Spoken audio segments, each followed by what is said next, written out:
The party gets extra planar this week on the Hapless Heroes.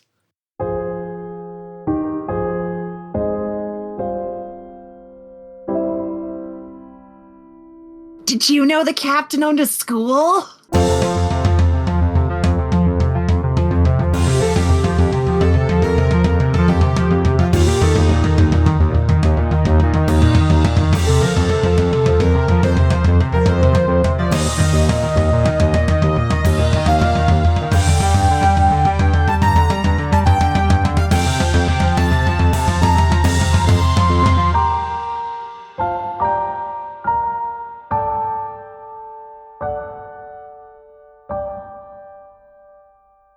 Hello and welcome to the Hapless Heroes podcast. My name is Dave and I will be your host and dungeon master for this evening. And I'm sure you've been waiting for this for ever so long with somewhat, slightly, partially bated breath.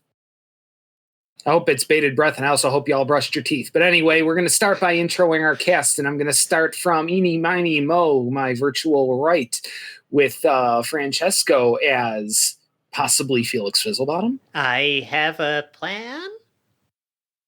To his right, we have John as Lord Jarrell the Light. Whoosh!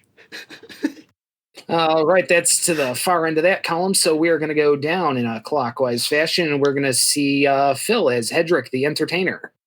All right. Yeah, and next around the horn, we have Nicole as Boris the Butcher. Where are you? And to round out our hapless group, we have Mike as Lord and Captain Quinn Southwind. Yes. Where am I? All right, where are you indeed? And that is that's definitely the topic of conversation.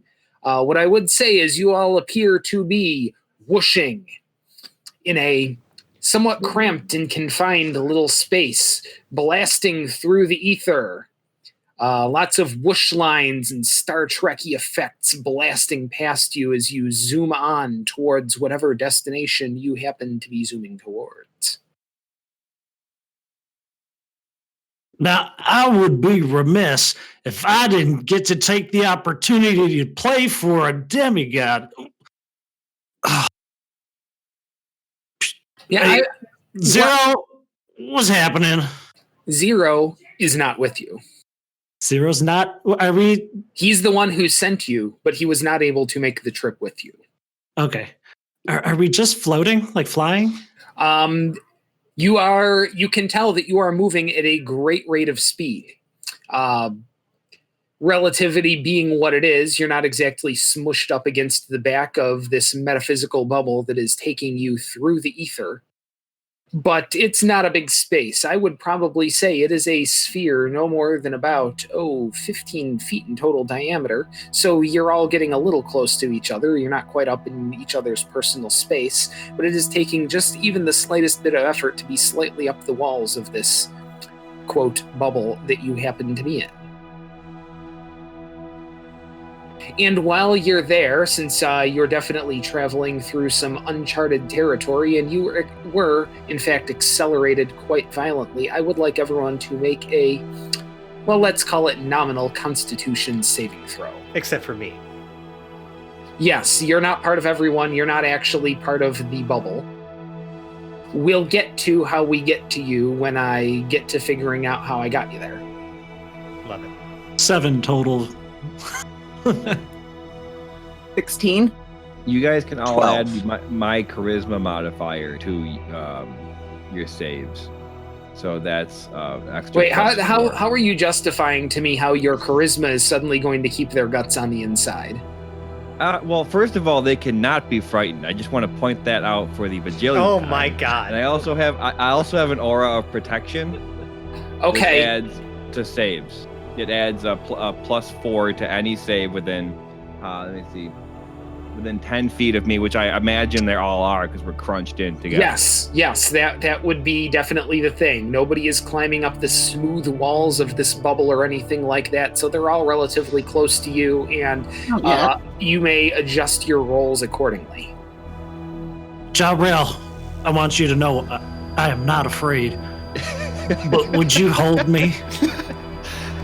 Jarrell did roll a 20, by the way, too. Did anybody, after adding all modifiers and re-rolls or whatever, come up under a 10? No. Good. You all successfully managed to not yell at your shoes for the duration of this journey. Oh, You're fuck welcome, it. Cedric. I'm going to play anyways. I've been holding on to this one. We're doing like Mach 7, and you're playing a ditty. What better time? So this will be the Inspiring Leader feat, and you all will gain 18 temporary hit points. I'm sorry, Felix. Don't even need him. It's fine. 3, 2, 1. Baba doo bop bop ba shaboom bow. Baba doo bop bop ba shaboom bow. We're traveling across the plains, hoping that our paladin will become ascended. A planar vortex to reach our fate. Hurry, Valin's waiting there for you. Boom, boom, boom, boom. It's gonna take a lot of spells prepared to use. Many more than 100 mortal souls could ever do. We are the heroes of Telduria. Across space and time to save the world from Vecna's wrath. Shabba-boo-bop-bop-ba-da-boom, wow. Shabba-doo-bop-bop-ba-da-boom, wow. Oh my God. Excellent. That is, oh my gosh, that is Toto would be several proud. different kinds of things that I didn't know I needed in my life until right then. Maybe, just maybe, there's a moment of grace for the heroes from the DM in the future. Yes, as a matter of fact, I would like everyone to make sure that they've annotated their temporary hit points. Mhm. If I already have temporary hit points, do I just keep adding more? No, they don't stack. It just replaces whatever the value was before. Cool. Thank you. And this just only lasts until we take a long rest. Okay. Yep. So,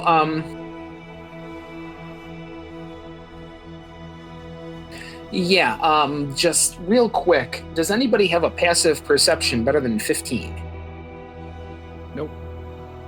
No. Yes. Nope. Okay. So, Boris, you would notice that things are getting darker up ahead.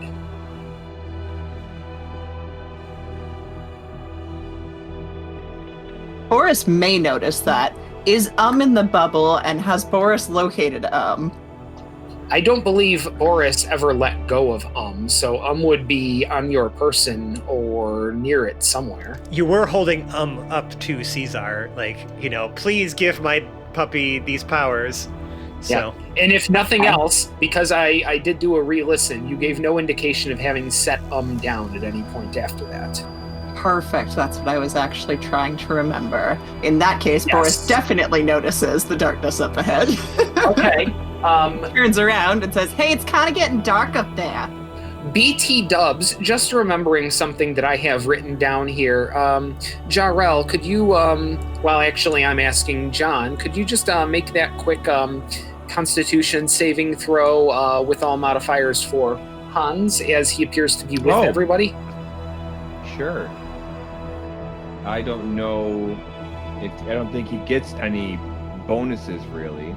But I am glad that you made me roll this one for Hans and not myself, because he rolled a 1. Yeah. Natural 1. Yeah, so it's absolutely wonderful. And there was a little bit of a bassy rumbling that nobody could quite pick out during the performance. And almost on cue, right where the applause would kick in, pea soup sprays out of Hans's mouth like it's the Exorcist, spraying all over things. And I'm just gonna roll a quick d6 here.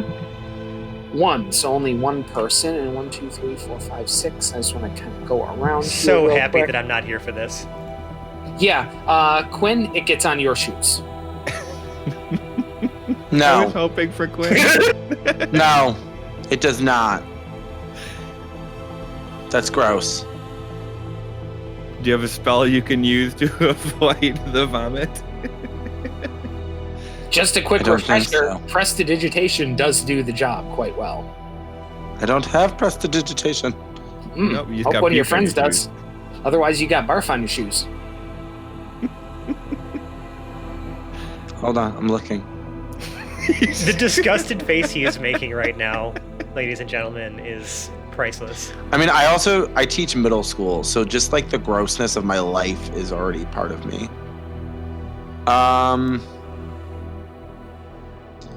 No. I mean, but yes, though. It's there, but I'm just ignoring it.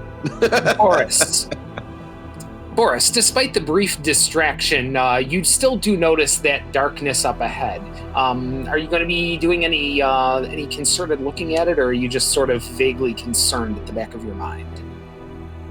I'm gonna mention that it's dark back there. So, hey guys, it's kind of dark up there. And then I'm going to, inspect, look.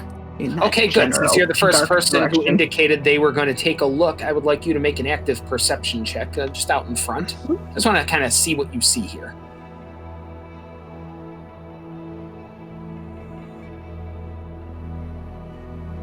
$23. A 23, fantastic. It's not really so much darkness.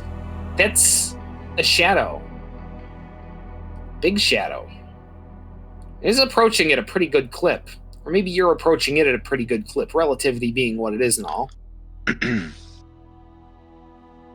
Boris slowly kind of looks up through the bubble, leaning over to see if the shadow's coming from something. The shadow is in front, and it stretches both impossibly high and impossibly low, but doesn't go... it's getting wider. It already goes as far high and as far down as you can see, but it's getting a little wider as you approach.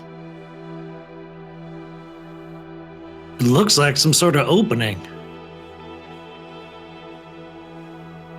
I believe wherever Zero sent us, it looks like that. I don't... Hold on to something. I mean, who knows?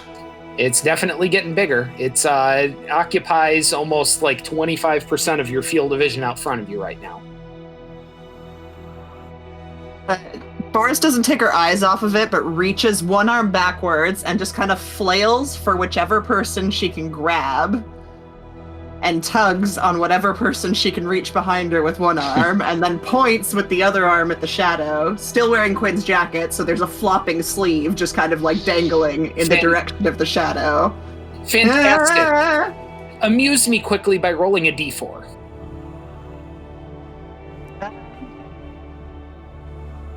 3? 3. So you have grabbed onto Hedrick. Hold on, Boris. Don't worry. So long as you're around me, I'll make sure. Wow. Halfway through the sentence, you all impact into something very hard. And everyone takes, and that was 6d6 by the way, everyone takes 22 damage as the orb Thanks smashes for your into temporary. something, and everyone is slightly jumbled. It's dark. Slightly cold, and there appears to be some sort of coldness below you. Hedrick casts light on his drumstick.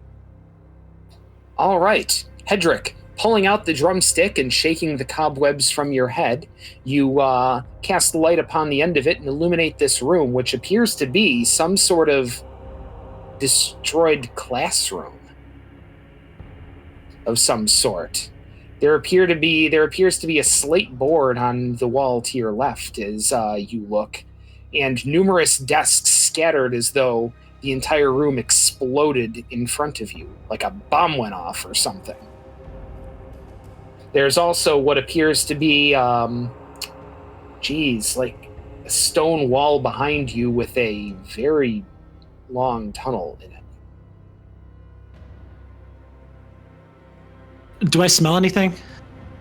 like, do I smell like explosive sulfur, or is it just like Oh, it's musty? just very. There's some must, but it's mostly rock dust in the air. Boris checks if is okay. All right, Boris checks. And yes, of course, is just peachy. Yeah, we'll get a head count. Everybody else okay? Sure, well, everybody, yeah.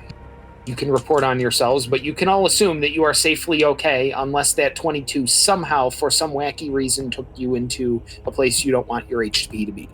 Well, we mentioned Hans and Franz, and everybody else was still here. Nope, just Hans. Hans is here. Just Hans. And Hans, Just Hans. did have that temporary HP as well, so. Yeah, I'm Okay. going to take it as read that Hans probably has more than 4 HP. Okay, no, just At least double 5. check. I mean, I wasn't even sure if there was anybody else. I forgot who had gotten teleported from the last Okay, episode. so from the last episode, and I actually re-listened, which I virtually never do because I have to listen to the sound of my own voice, which is worse than a nails on a chalkboard, so I don't do this a lot. But let's see. Hans was with the group. Tessa was there upon the ship, but was not sent with you. I Okay. can't remember if Tessa was resolved before the end of the episode. I don't think she asked so. she asked to be sent back, but no, she was her situation was not resolved though. Yeah, we'll get back to that later. I kind of know what's happened there. I could have sent her with y'all, but no, it's more amusing to leave her and Zero behind for some sort of yet undisclosed adventure. So who you have with you would be Jarrell, Hedrick, Boris, Captain Okay. Quinn Southwind, and Hans. Hans was the manservant. No, right? Hans is the squire. Hans the squire. Manservant is just manservant, and His name is yeah. Sven. Oh yes, his name is Sven. See, this is a product of the shitty notes I take, audience. Don't be like alternately, Hans- be exactly like me and fire everything off the hip. I don't know how many hit points Hans has, but he is a level 14 squire, so. Yeah, we're just gonna go ahead More and than assume 4. that he has more than 4 hit points then. He's a level 0 character essentially, but yes, he Oh, yeah. has at least 10. Yeah, at some point, I feel like with all the following around, he would have scooped up some sort of XP just by osmosis. That's true. He might That's not be true. level 14, but he's not a level 0 anymore. He can't. He's been hanging He out would've with the died several dragons, times right? over. Yeah, I was gonna say he never would have lasted 2 seconds with the dragons unless he had some sort of XP. Shit, he wouldn't have lasted Good 2 point. seconds with you guys just out at a bar. That's a good point. That's true too. He would have gained XP that way. At least 1 level. Oh, 100%. He's not. Maybe he's not level 14, but he's not like a level 0 or a level 1. He's leveled up a bit in there. We'll sort that out later because I feel like that amuses me to do so. But right now, you are in this destroyed classroom. It looks like. I mean, you can piece together the context clues by the demolished and splintered desks, the papers that are still floating down through the air, the slate board off to the side. It is, however, completely dark in here. And unless you have, drumroll, dark vision, it is dark save for the light emanated by Hedrick's drumstick. Pretty sure I have dark vision. I have dark vision. Boris and Hedrick do Jarrell, not. Well, must be fucking nice. Jarrell is going to lay a hand on Hans and heal him for the 4 HP. So I'll take the 4 from my lay on hands. And then I'm also going to do the classic Jarrell Divine Sense. Since we're in a creepy classroom. Yes, you are in a creepy classroom. I mean, aren't all classrooms creepy? Yes, but the lack of ambient light in here, and there is no light coming in here. Like at all.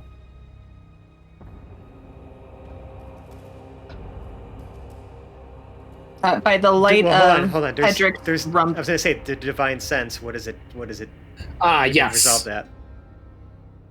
All right, so I got to figure out the divine sense and what it sees. Divine sense has what kind of range on it? 60 feet. Hold on, my PDF is freezing. I know it's undead, but I think it's also celestials, aberrations, stuff like that. All right. Most importantly, it's the 60 feet, and what you sense is not a damn thing. That's good. I'm expecting I don't sense anything with blind sense either, since anything that was within 10 feet of us would have been obliterated by our impact. Yes. Let's say, for sake of argument, that something was in this room. It would have shuffled the mortal and or immortal coil from that sort of impact. Follow-up question. Are there any writing tools that Boris can see by the light of the drumstick near the slate board? I'll go over there and check it out with you. Maybe. That's something you'd have to look for. Boris goes to look for writing tools near the slate board. Okay. And I'm helping. Oh, hell. We can call that an assisted investigation.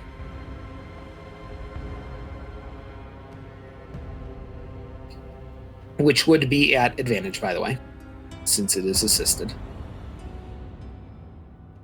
Well, I'm glad it's an advantage. First one was a natural 1. Oh, that's much better.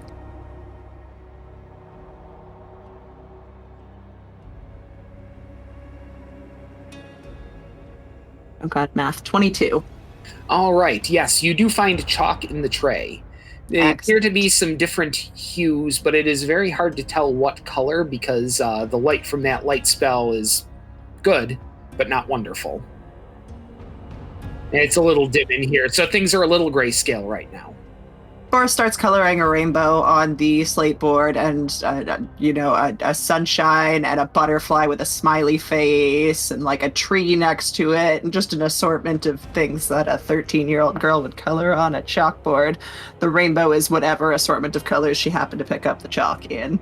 Fantastic. So while Boris is bringing art to this desolate place, Don't forget to sign it. You got to sign your work there, Boris.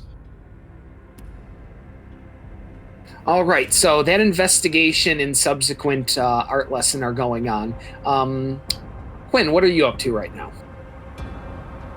I think I'm just trying to kind of figure out, like, if there's anything here. Like, I think I go right to, like, is there a teacher's desk?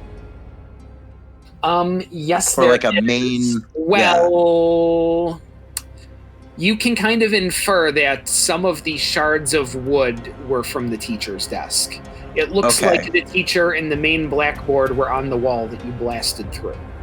So Okay. that desk was right in the impact crater, essentially. Okay, can I investigate kind of the space that I see that? If there's anything like from inside the desk that might have been blasted out of it? Sure. Give me a quick investigation of that general area. 23. 23. You find some scraps of paper. They're slightly charred, due to everything that has happened, and definitely not intact. But you do find a few words, and they're written in common. Nothing specific. It looks like a chunk of a paragraph. You can't really tell what it's about. Some like the and or some sentence fragments. Maybe about 10 words in total. Enough to know that it is written in common, but not what it's about nor who wrote it. So the context of the sentences are not able to be discovered. You don't quite have enough words. It's like an are having been, the toe something, and a whatsoever. Got it. So filler words. Yeah, pretty much. It's like there could be sentences written around it. You didn't have a whole lot of paper to go off of to begin with, and that's still a hell of a clue. Okay. So, Jarrell, you were not able to find anything with your divine sense within 60 feet or so. Do you have a next play? Well, Jarrell is which side of the room again was the hallway on? There is a door that appears to be slightly, maybe about 6 inches ajar, at the opposite side of the room, which is about a square room that I would say is, let me look at this map, 30, 40. It's about a 50 by 50 room. So it is on the opposite wall of where you came a-blasting in.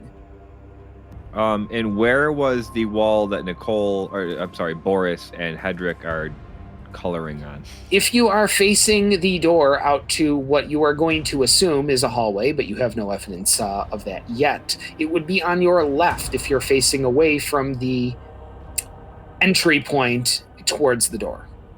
Is there anything on the walls by the door?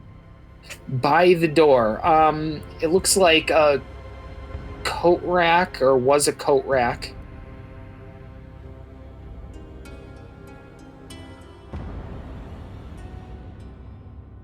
Okay. It has a couple of cloaks hanging from it of a very dark blue. So Jarrell is going to kind of poke around on his way to the door, because he can still see in the dark, while Hans is going to kind of watch what Boris is drawing. I don't think we ever really disclosed how old Hans is, but he's definitely like a teenager, so he's kind of closer to Boris's age than he is to the rest of us. And he also can't see. So Yeah, I think we established at the start of the campaign that he was like 16 or something like that. Which means he's probably close to 17 right now, but still, he's hanging more with Boris and Hedrick and the light, and Jarrell will be poking around the robes and maybe even seeing if the door still functions. Okay, so the door does still function because it is slightly ajar. Whether it was knocked loose by... I want to make the joke go back, right?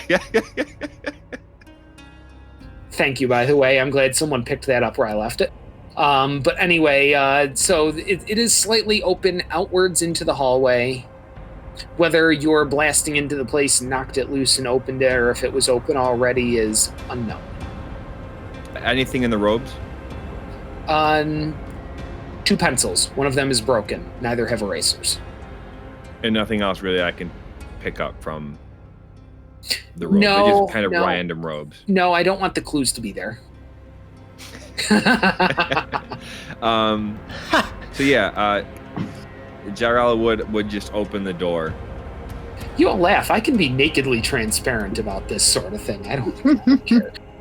Are they like adult-sized robes or child?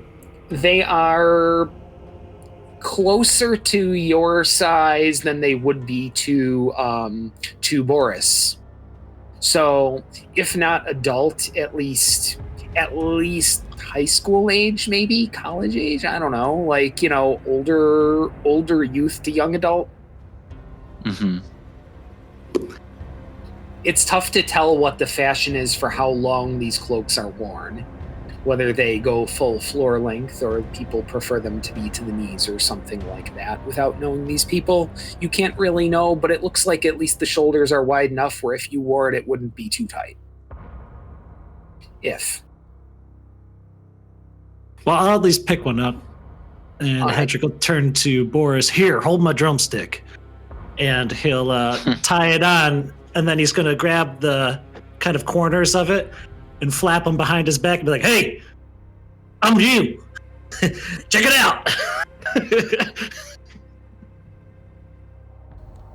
Can I just point out, like, as an outsider, as someone who's not here yet, that, like, y'all were just flung from, like, essentially, like, the ascendant plane of a demigod to places unknown, and your first moves are to fiddle fart around, and it's so emblematic of this party, of this group. It's sickening. We need to know where we are. Sickening. All right. So Hedrick did one good thing. He cast light. And then he did another good thing by helping Boris see her drawing. And then he decided to do something for himself. And you want to put that on his shoulders? It's been like 6 seconds. It's not all on your shoulders. Yeah, I I mean, mean, The cloak, just the cloak. realistically, you guys have been here for a minute or less. Yeah, like I've picked up some papers. Like, don't judge me yet. No, I just think it's funny. I just think it's Yeah, really funny. there are at least several legitimate investigative things going on here. So I mean, yeah, there's fiddle farting, but that's just being on brand. They're still getting stuff done while they do it. So, I mean, Boris, now having the drumstick in her hand, is going to consider her 30-second or 45-second long drawing done, and is going to sign it in the bottom corner. But for the S, she's going to make 6 parallel lines and connect them together with triangles because she's 13, and that's how you draw an S. Oh, that is okay. Good. And then she's going to pocket the chalk and then proceed to hand Hedrick back the drumstick, remove Quinn's coat, and carefully fold it and place it in one of her pockets. Carefully and gently, and then take the other robe and put it on, which I'm assuming also has equally flappy long arms. Wait, so you put it in your pocket, but don't give it back to me. You heard what she said. Would you like it back? I just figured it was safe in my pocket, but if you'd like it back here, I can give it back. Well, it is quite cold.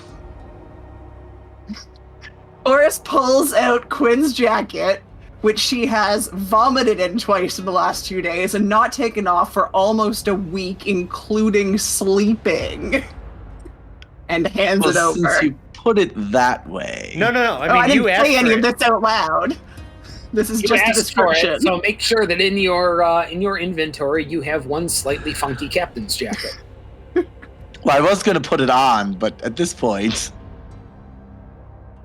I said slightly funky. I didn't say like super funky or anything. I feel like we've been on longer adventures where you've been wearing that coat. Anyways, so Sure. Anyway, so let's yeah. Boris brushes a piece of dirty floor bacon off of it, realizing she had them in the same pocket. Yes, floor bacon.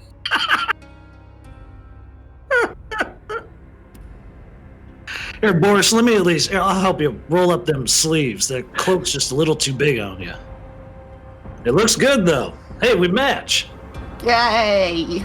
All right, while that's going on, Jarrell, where's your head at right now? I'd opened the door and plan on Okay. looking out. Excellent, Jarrell. You open the door and look out, and because you have dark vision, dun dun dun, you notice some things. I have this map over here. Okay, good. Several maps. I got maps all over the place right now. Out into the hallway, the hall extends both off to your right and your left. It is about 20 feet wide, and exactly opposite you, there is another door. It is also sitting slightly open.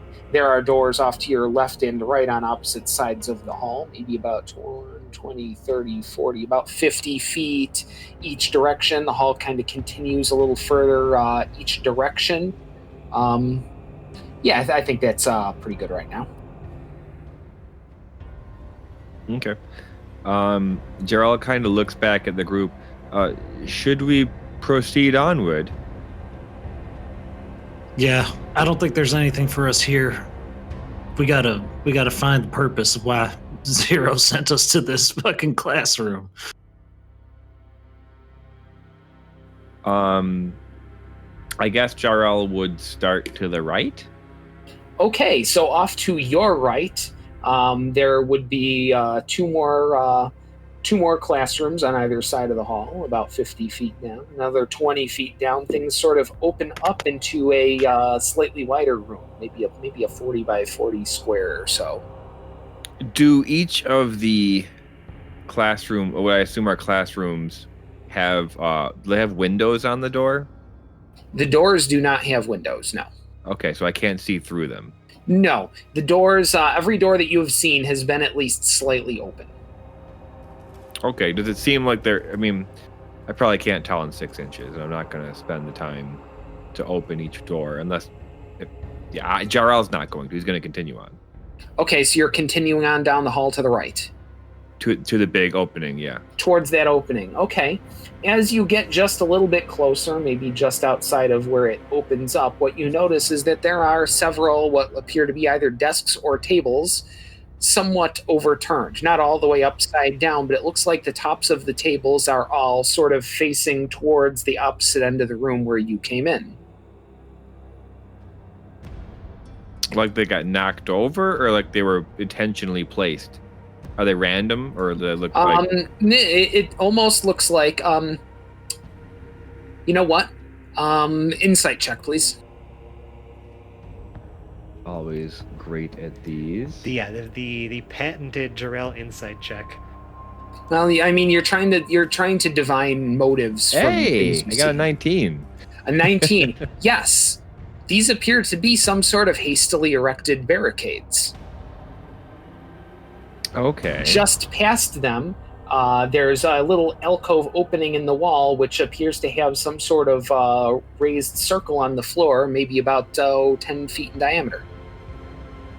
So, you said that they're positioned towards one of those, Yeah, circle, they're sort of raised facing circle? it as though, someone had set up some hastily erected barricades facing towards this circle set in the ground in a little alcove in the wall at the far end of that room.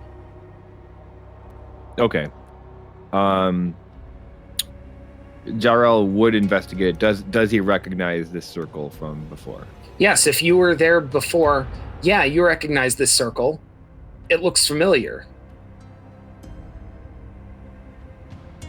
Now, we had never seen these kind of things outside of that lighthouse. Mm-hmm. Well, the one time when we transported Zero. Did those all look the same? The ones in the lighthouse and in the school had looked the same, yes. Did the ones that we transported Zero on look the same? No. Okay. So these might be different things. Or, I mean, they function the same, kind of similarly, but... Can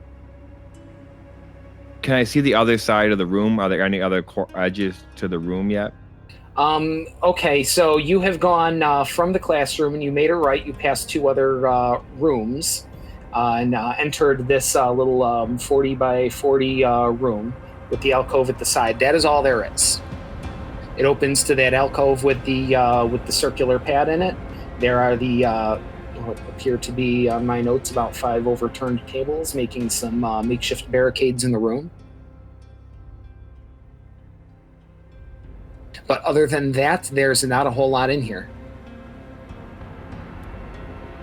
There might be better details, but unfortunately, dark vision only gets you so far. It gives you kind of some Right. grayscale. You know, you're not really seeing perfect detail in here. Hey, Jabril, before we go poking around stuff, I feel like maybe we should figure out these other 2 rooms back here. They might have some information. Or the other Jarrell end of would the hall. nod. Yeah, I don't think he wants us to get... Jarrell wouldn't want to get on a random teleporter. That's, not usually his go-to. So I guess he would head back the other way. Well, hopefully, if they were defending this place against something, they're not here anymore. Hopefully they're gone. Are there signs of, fighting in here? That is tough to tell from what you have seen so far, outside of hastily erected barricades. Right. Okay. Just going off of what you have investigated and where you have investigated so far. I don't think I really investigated. I did an insight. Yeah, but I mean, places you've poked your head into, looked at, that sort of Okay, thing. yeah, Whether there was sure. an investigation check attached to it or not. And I want to go back to Quinn and see what are you up to right now? Sorry, I'm just trying to make sure I do touches on everybody through all this. Yeah, I'm wondering if I guess the pages are actually interesting to me, trying to figure out what what type of school this was, I guess. I mean, like, I see the robes. I see that things are written in common. So I guess I want to try to piece this together a bit better. Okay. Is there any other kind of parchment or anything like that I find in the room? In this room, 1 second, I need to make my own roll. Okay, so yeah, there's nothing in this specific room that you can find that's in any better shape than what you have found so far. Okay. Boris, after your art, what are you up to now? Boris is basically blind in here, so she would have grabbed Hedrick's hand when he started moving, and then grabbed Hans's hand behind her, and just formed like a human line of blind people, following the tiny little drumstick light.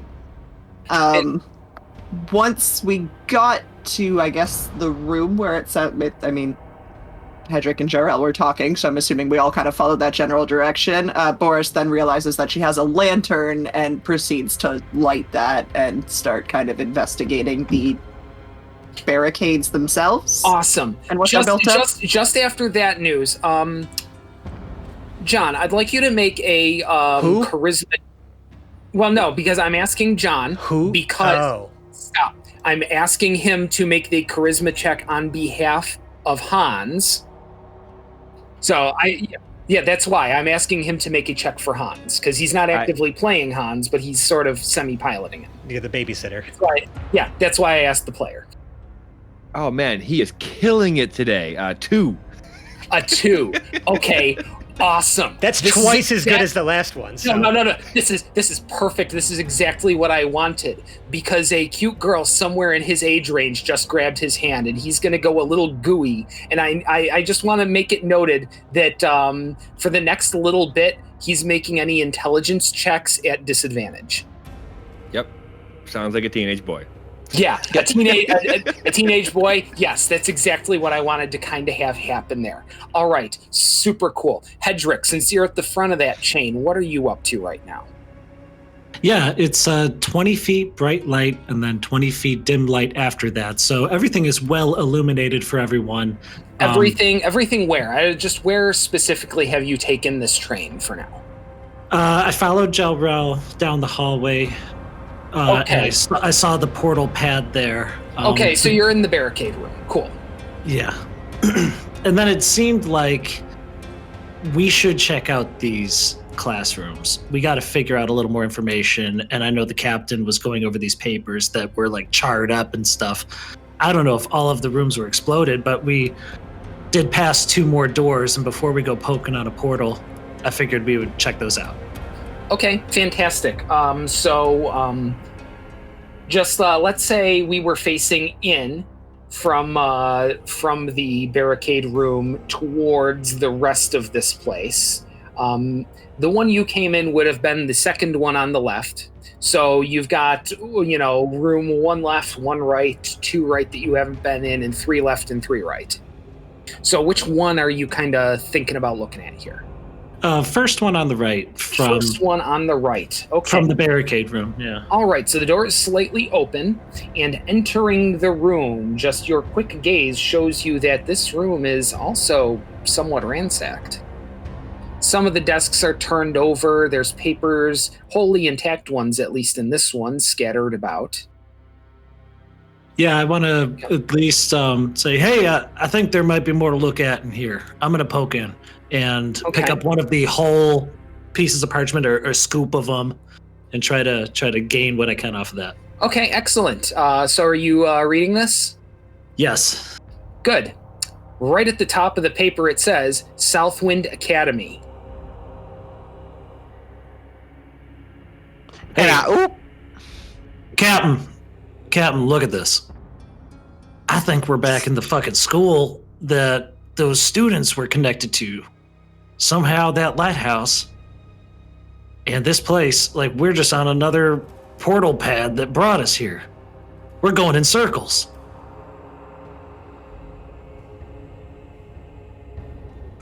Welcome back to Legradex.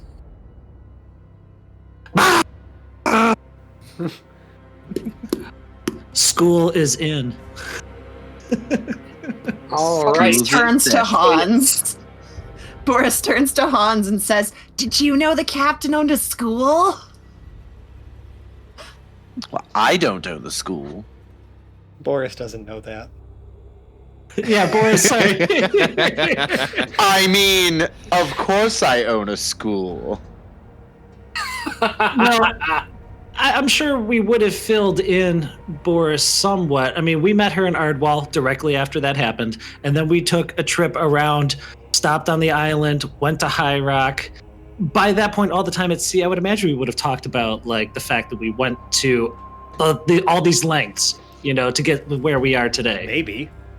I don't think anyone really took the I time can't to say tell her. Jarrell would have had a conversation. I mean, We I bullshit in the public probably show. would have. Forrest would have many of Quinn's versions of the stories known. I'm so, pretty sure like, Quinn would have Forrest told tons of stories. fully believes right now that, it's entirely possible that Captain Quinn has a school that he's just never mentioned.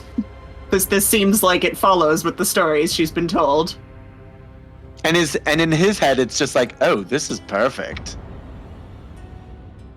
Plus, Boris just got her head smacked, against a school, so she's not exactly thinking with like 100% effort here.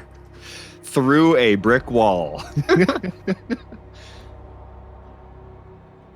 All right, Isn't so that- good. We've sort of established a little bit of a setting here, and that makes me very happy. I love dropping things like that on everybody. As much as I love dropping things on the audience, I like dropping it on the party too, because that's just fun. And cheeky little reveals are the bread and butter of any proper DMing experience. Okay, so you kind of know where you are, and if any of you had the presence of mind to keep maps, those could be referred to, because outside of blasting you in through one of the classrooms, through a wall, through a bunch of rock, there's no real substantial changes, maybe.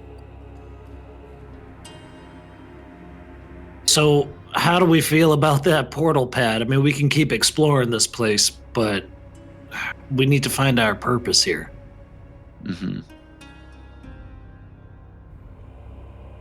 Even if this is the Southwind Academy, did we ever go on that particular portal? That would have been the one you came in. So this is basically all we did. We stayed in that room and we talked to the students. Now, Arasatra was there.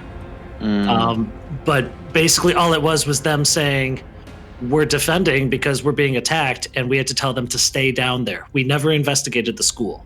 But it does appear that somebody made it in here. We don't see any bodies.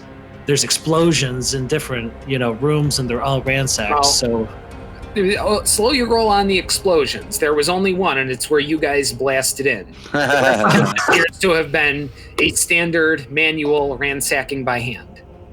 okay. So the way I had remembered it, there was a hallway that went to the left, and the pad that we were using to get out of the classroom section was on that section, right?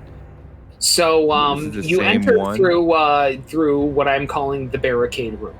And as you pass a few classrooms, it kind of opens up into an area past that.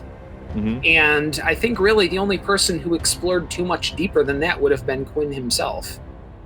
So unless Right. he's telling you what he saw, it is a mystery. Remind me what I saw. Well, remember that you were taken to a hallway and down some steps and into a cavern-like room where water stretched on endlessly out into the darkness, and you had that bird feeder-looking thing that you scooped the water from. Mm-hmm. Yeah. So Yeah, I think I told them all that. Okay. So yeah, if you had So told did them not. about that, No. you I would didn't. know I that didn't that directly was- say anything. to You them. did not. Of course No. you You did. Definitely not. intentionally didn't, in fact. We still What didn't are you even know talking what about? was in your Actually, flask. yes, and Yeah, I was going to say, Boris had no idea what she was drinking, so this would all be completely unknown. I feel like I should have remembered that was in fact an important plot point. But hey, what's one to do? I give a little. I take a little. Do you care to give a little now? So, as it stands, only Quinn actually knows where that is. Yep. Yes, that is correct. Oh yes, I remember this place. You do? It's almost like it was yesterday. Well, lead on, Captain. So So the staircase is right straight ahead, right? yes, It's like if right you in were the- to yeah. go what would be straight ahead, you would enter. You would pass the 3 classrooms on each side, and a 30-foot wide hallway extends off into the darkness in either direction. In front of you, there are what appear to be 5 staircases. Staircases 1, 3, and 5 go up maybe about a half a floor and go into what appears to be some sort of foyer room at the top there. And the 2 in between those other 3 go downwards. That's the direction you had gone. Right.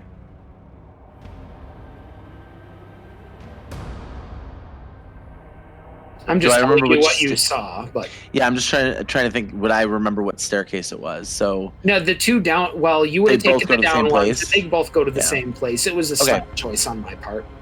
sure. So yeah, I lead them down toward. This is where I found that magical water. All right. So you do go down those stairs. 1 second. Upon the word magical water, Boris retches a little bit. Yes, you do. All right, so down to the stairs you go, and continues to be dark down here. There are no sources of light, and as you go down the stairs a little ways, out in front of you is the room, with some notable similarities and some notable differences. The destroyed basin that you had taken the water from and then tipped over is exactly where it was left. The top part of the basin was cracked in half when it hit the floor. The plinth is laying next to it. And then beyond it was what appeared to be almost a natural cavern filled with water, except that the water is no longer there. And things kind of go from smooth stone up top and on the sides and on the floor where you were to where it hits the water. Things kind of get a little rockier and descend down just a little bit.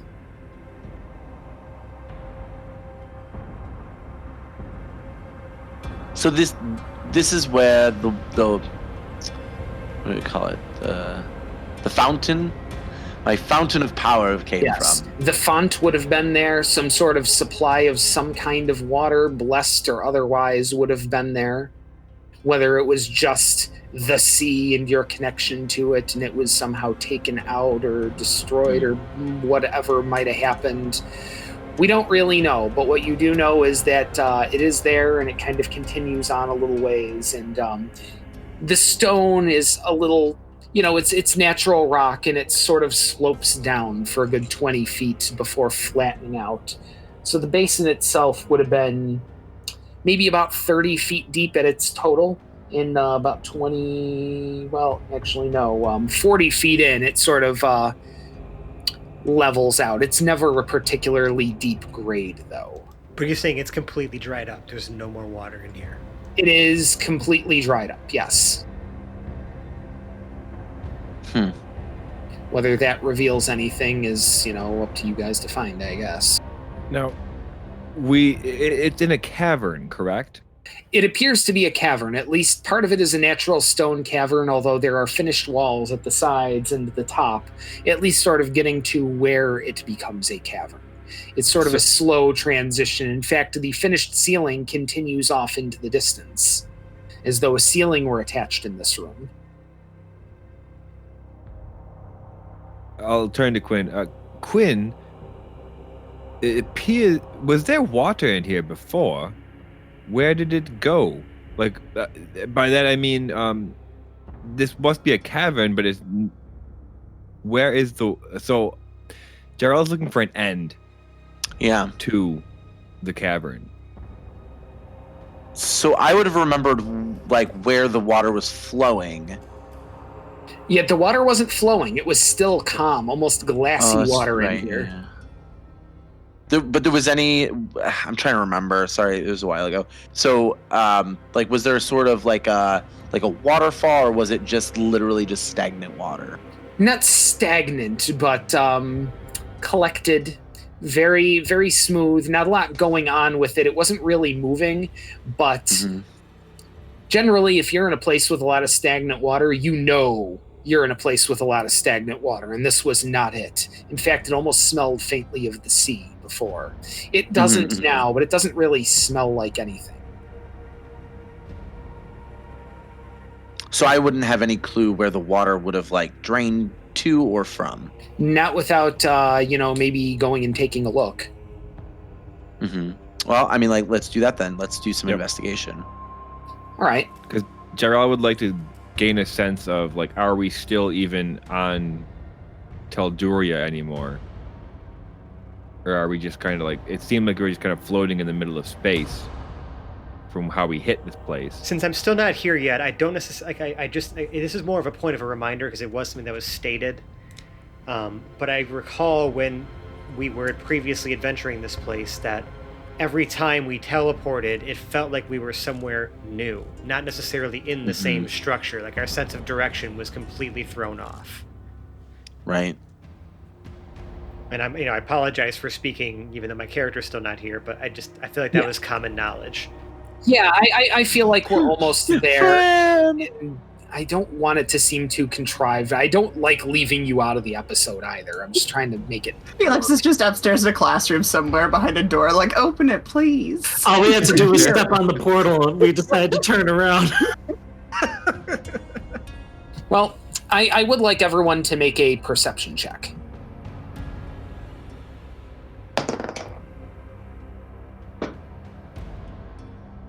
Nat 20? Wow. 26. 26, okay. 22. Horace, you definitely hear something off in the distance there. It was like a clattering, maybe a rummaging. From which direction? Like into Further down. water? Further down, yes. There's no water, right? It's all dried up. Or like where Yes, the water it is used to dried be? out. Yeah, It's where Quinn tells you there was water. You Mhm. see no particular evidence of there having been water, except for the fact that this is definitely much a basin-looking sort of place. Horace listens for a second and then looks at the captain and says, Professor Captain Southwind, I think I hear something. It's Dean, but yes. Dean Professor Captain Southwind, I'm sorry. There's Dean, definitely Lord, something Captain. down there. Lord. Dean Professor Captain I'm Lord so Southwind. sorry. Oh Dean my God. Lord Professor Captain Quinn Southwind. Close enough. Sir. I believe there is something down there. So Jarrell rolled a nat 20. Oh, Um, Jarrell, you rolled a nat 20. Not only do you hear something, you see a flash of something off in the distance. How far away from it is from me? That is tough to tell because depth perception and night vision don't really mix, but it's sort of just a faint flickering of a light. Jarrell will walk forward and use Divine Sense again. Hey, Felix, would like you to make a quick little perception check here. 12. A 12. So you don't really hear anything, but in the midst of your astral projections into trying to find clues, you have astrally projected yourself to this place. You're not entirely sure where this place is, but it is in a cavern of some sort. Okay. Fantastic. What? Yeah, you do see, I'm sorry, Jarrell, you see that flash. Felix, you don't really see anything right now. Do I notice anything with my Divine Sense? With your divine sense, as you get within 60 feet, yes. You, what does your divine sense tell you about these sorts of things? Like if you see something that shows up, what does it tell you specifically? Celestials, fiends, undead, consecrated, and desecrated. So what you do sense is that there is something desecrated. It is fantastically desecrated. It is also really small. Like it would be like miles of desolation reverse big banged into something the size of a golf ball. Jarrell puts his hand behind him and pulls out the Sword of Justice. Be careful, everyone. There's a desecrated creature in front of us. And as I recall, the Sword of Justice gives off a little bit of a glow, doesn't it? Uh-huh. Sure does. Good. The Sword of Justice illuminates the room and reveals an oblivious Felix digging around through a pile of rocks in front of you. Maybe about 30 feet off. Oh, hey, who goes there? Felix, what are you Holy doing shit. here? Okay. All right, so, wait a second. What are you doing? Where are we? We aren't quite sure. Be careful, my friend. There's something desecrated nearby. And Jarrell is kind of like pacing back and forth looking for the desecrated thing. Oh, it's okay. I don't think it tells me. Nothing here can hurt me, Jarrell. Don't worry. This is actually just an astral projection. Hold on. And We'll have to sort out how how you know the thing I'm talking about, how it translates through astral projection, but I couldn't have it not show up in some form. Mm-hmm. And loving the prop too, by the way. Yeah.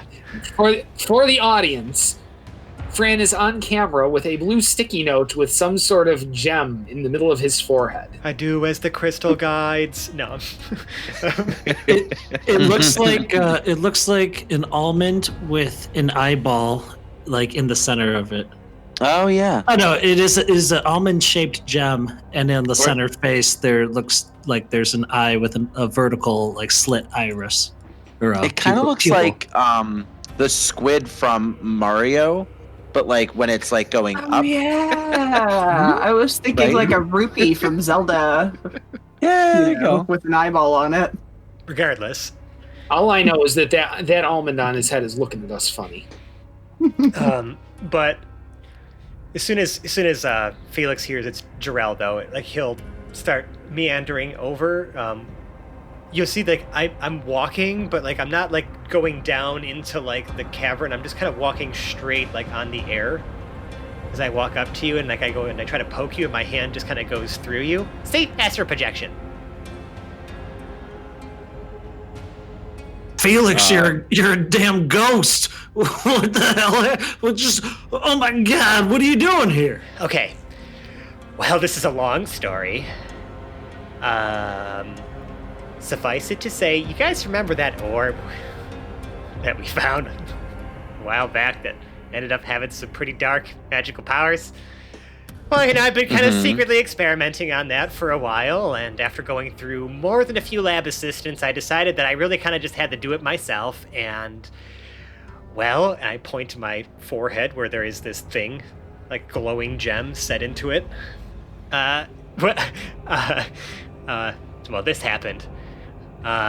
And then everything went to shit in Ardwell, and I needed to figure out how to find you guys. So I kind of enlisted Tabby's help real quick, as this man has traveled through portals, learned through some things from 31 Squared about extraplanar travel, and I decided, well, using his help and some of the resources from the project, maybe I could fine-tune, this power I felt as soon as this thing attached itself to me to like wherever you were. And well, it brought me here. I have no idea where this is, or how you got here, but I don't know where we are. I just pointed. You have to understand, by the way, that if I suddenly disappear, it's because everything has gone to shit back home, because, time in the plains is kind of funky, so I have no idea how much time is actually passing where my body is right now, but whatever we're doing here, we need to do it quick, because I might just, die at some point. I'm not sure if you guys saw what was happening at Ardwell, if you made it back in time, but everything is pretty fucked there.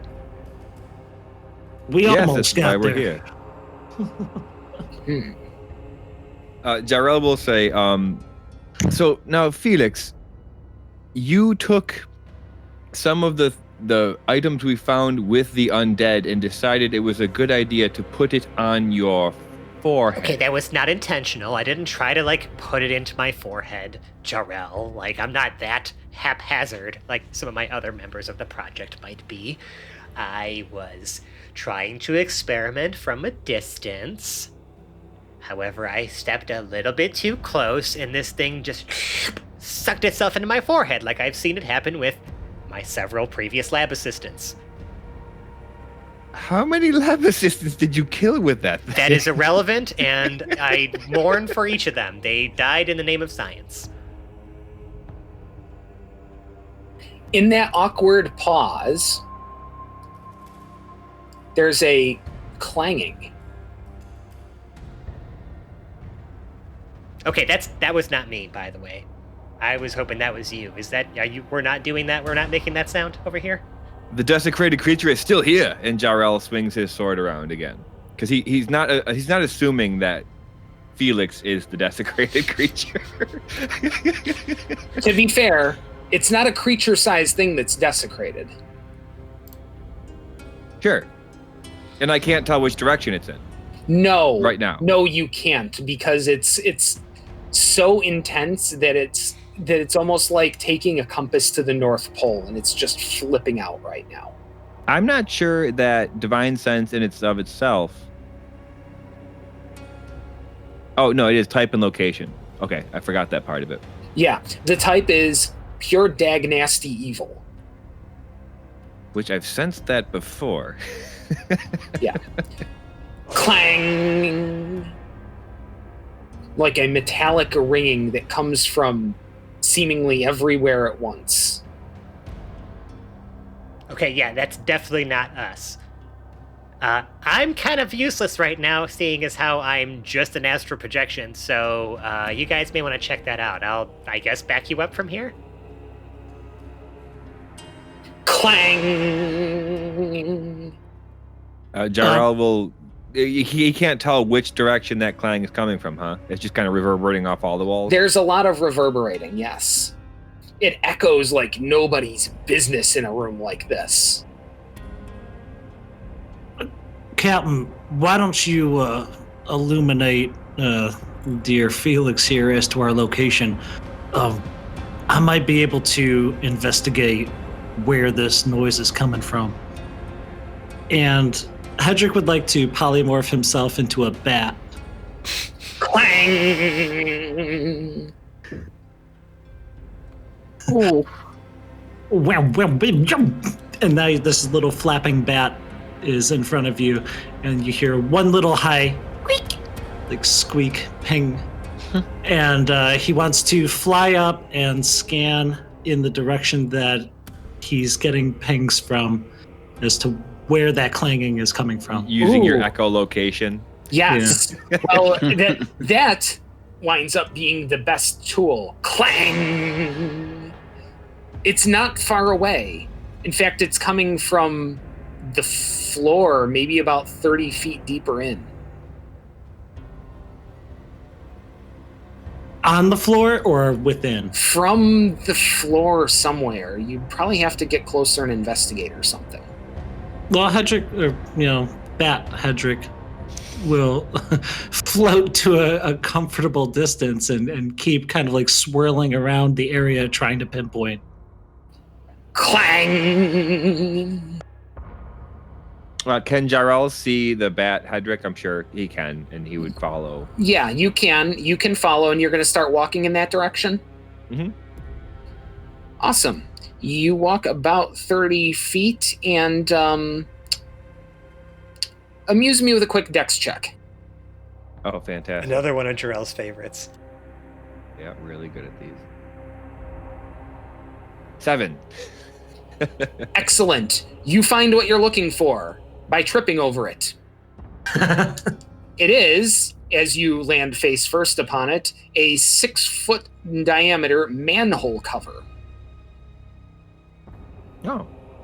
It appears to be some sort of heavy metal, maybe a brass or a bronze. It's slightly brownish looking, and it's got lots of runes carved into it. Do I recognize the runes at all? Do you speak Dwarven? Or rather, do you read Dwarven? No. Then no. You don't, outside of the fact that they appear to be runes. I do. Hedrick will fly down when he sees Jarrell is looking at something. He'll just stay in bat form for now. I Alright. know how to read Dwarven. What do these say, Felix? Hold on, and I, kind of airwalk over to that. All right, so Felix airwalks over and you look down into this manhole cover, which is definitely some sort of brassy bronze kind of thing, and carved into the top in runes are "Keep Out," and afterwards a CS. I relay that to the group. Clang as it reverberates through the manhole cover. Hey, Jarrell, are you still on top of it? Oh, so I wouldn't say he was standing on it, just looking at it. Okay, but- because you had tripped over it and fell right on top. Oh, of it. right, yeah. So if I tripped over it and it's 6 feet wide, I would say that he's probably laying in the middle of it. Yes, you can feel the clang through this thing, through this dwarven manhole cover that says "Keep Out." And that's where we're going to call this episode for the evening. Ooh. Thank you so much for joining us all for this this first episode of a brand new arc and a brand new adventure in what appears to not be a brand new place. Now, if you like us, we can be found on the internet. We're in such places as Reddit, Hapless Hero, /r/Hapless Heroes, Podcast. Hapless Heroes Podcast. Yeah, I've been there now. We don't- Facebook and Reddit is Hapless Heroes Podcast. Instagram Yep. and Twitter is @Hapless Heroes. at Hapless Heroes, but every single one of those places will take you to what I have coined as the crown jewel of our internet presence, our Discord server, where you can meet and hang out and talk with us on a daily basis. We are all pretty much there, and Fran and I are very, very active in that place. But speaking of activity, we have a wonderful, self-sustaining community of people who will probably welcome you to the server before we even do, because they're there and they're active and talking with each other, and we would love for you to come and join and be part of our ongoing conversation about life, the universe, and mostly Dungeons and Dragons. Especially this podcast that we have all come to love, especially those of us who have been a part of it. But any who have touched who it's touched their lives really seem to dig it, and we'd love it if you came and hung out with us. Now, if you really, really like us, you could leave us a 5-star review on the podcast service of your choice. We can be found on basically anywhere you get fine podcasts, and if you leave us a review, we will leave it. We will leave it. We will read it on here and recognize you as the 5-star person that you are. We actually had, there's a few of these I missed actually because I no longer get notified apparently when we get new reviews, but Tyler wrote to us on January 15th. He says, "Amazing.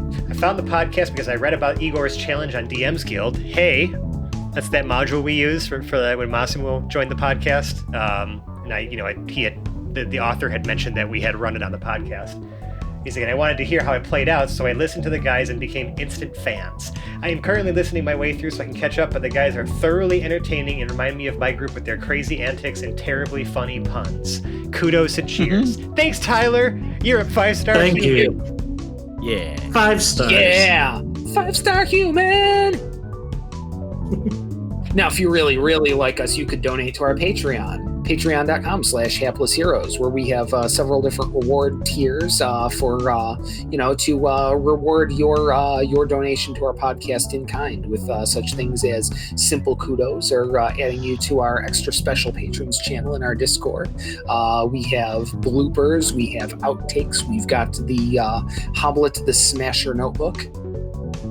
Apparently, at some level, we also have tasteless nudes. Tasteful nudes, whatever. I mean, We don't have any the of line those. is so Really, really Very. raunchy nudes now. We already got rid of the tasteful Yeah, ones. You could not pay me enough. helicopter dicking so hard I take off. Oh my God. Please It's hard to get it in a end the picture. show. It's hard to get in a picture, Just but kidding. we managed to do it. Oh, if someone wants to end the show, do they have a Zach for us? I do. So, if you love us, and I mean really, really, really love us, Sally Field and the whole deal, follow in the footsteps of one of our biggest fans, the infamous Doc Emmett Brown. Create a time machine out of an obscure vehicle. Doesn't really matter what type. Anything that can reach. Has to be a DeLorean. Fine, Mike. To the listeners out there, find yourself a DeLorean. So long as it can reach 88 miles per hour. Go back to the time of 1973 and subvert your mother's creepy advances by telling her all about the hapless heroes. Next, travel to Lake Geneva, Wisconsin, and find Gary Gygax at TSR. Tell him about how you have an urgent message from the future. And armed with this knowledge, not only will Dungeons & Dragons become the world's most popular role-playing game, but the source material on the hapless heroes will transcend into an ethos that defines the spirit of humanity. Oh, and a quick warning, time travel is extremely dangerous. When you return to the present, you may cease to exist. You may have changed into a pregnart. Whatever, despite the ramifications, it will be worth it because we will know how much you care and love.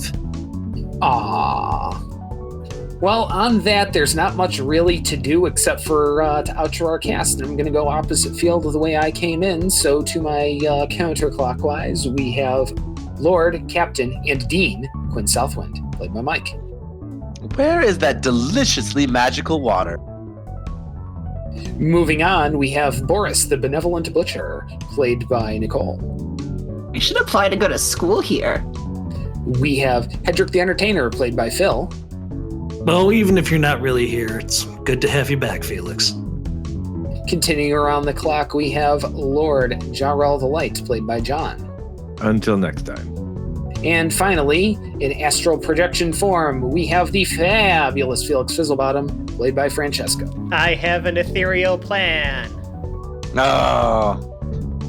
My name is Dave. I have been your tormentor for this evening. It's so nice to be sitting on this side of the virtual screen again, and we've got some really great stuff coming up for you. So we'll see you next week. Bye-bye now. Bye. Goodbye. Bye-bye.